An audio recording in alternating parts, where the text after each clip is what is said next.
Nama saya Maria Alfrida Dosigo dari kelas 12 Bahasa.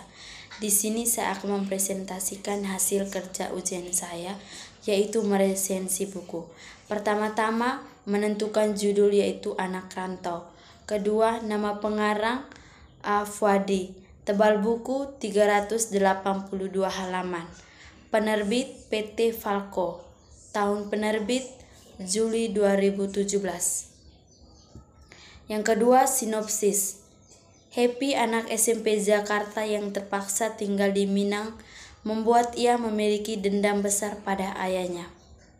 Dengan tekad kuat, ia bekerja di sana-sini demi membeli tiket pesawat untuk kembali ke Jakarta. Meskipun dilarang oleh kakeknya, ia tetap bekerja membantu mencuci piring dan mengirim barang ke pelanggan preman insaf.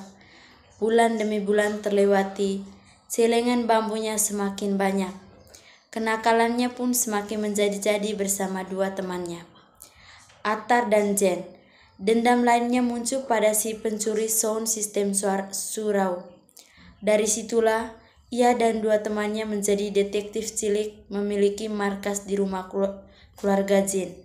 Berjingkat-jingkat memasuki rumah pendekar Luko yang terkenal ahli tenung, menangkap maling kampung, hingga menangkap pelaku sindikat narkoba di Tanjung Durian. Semua itu berlalu dengan cepat hingga akhirnya tabungan Happy cukup untuk membeli tiket pesawat dan membalas dendamnya pada ayahnya. Namun, sebaik puisi karangan pendekar Luko membuatnya berpikir bahwa tidak harusnya dendam itu dipendam. Novel Anak Rantau ini bertemakan kekeluargaan dan penokohan.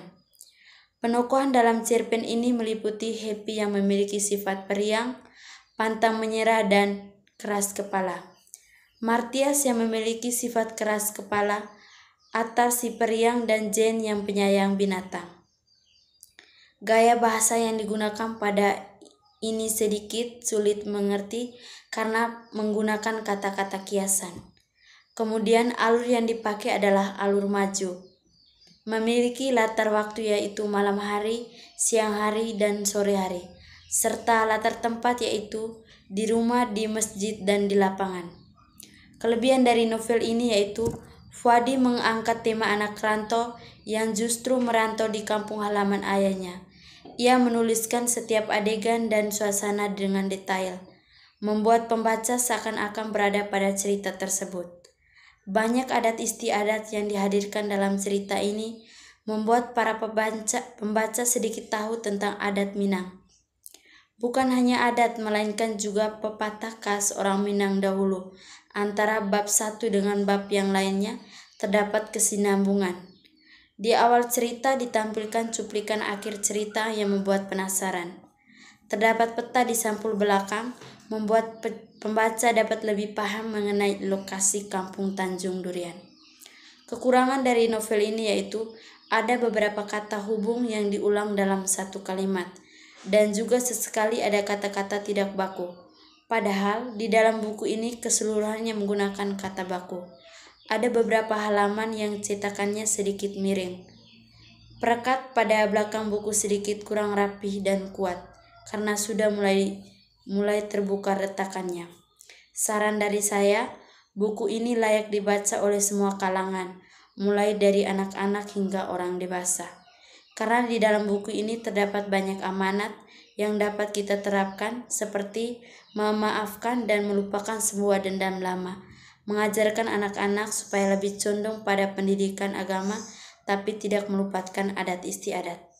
Saran untuk penulis adalah supaya pengguna kata hubung tidak diulang-ulang dalam satu kalimat, juga penggunaan bahasa baku dan tidak baku yang masih dicampur aduk.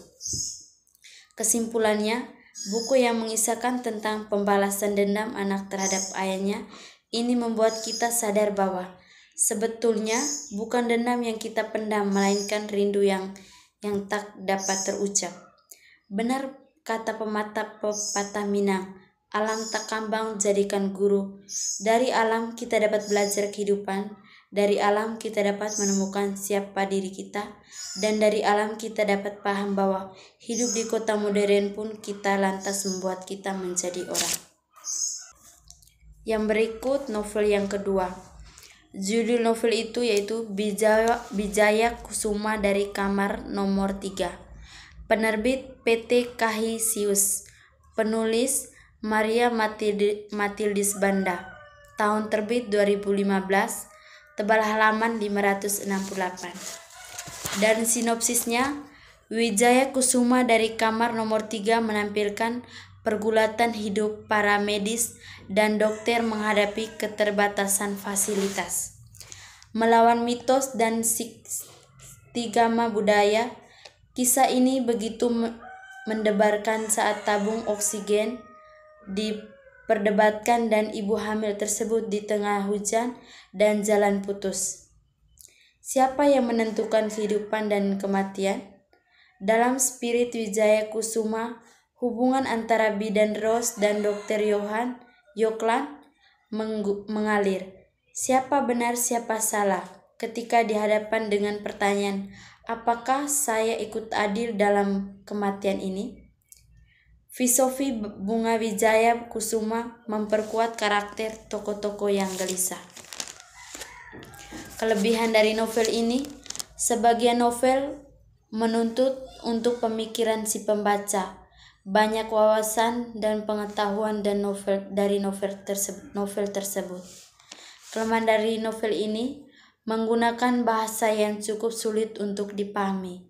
Jumlah halaman yang terlalu banyak membuat para pembaca cepat bosan atau membingungkan. Terlalu banyak menggunakan bahasa asing dan singkatan yang rumit. Terima kasih, selamat sore Pak. Isa Pinterus Edit.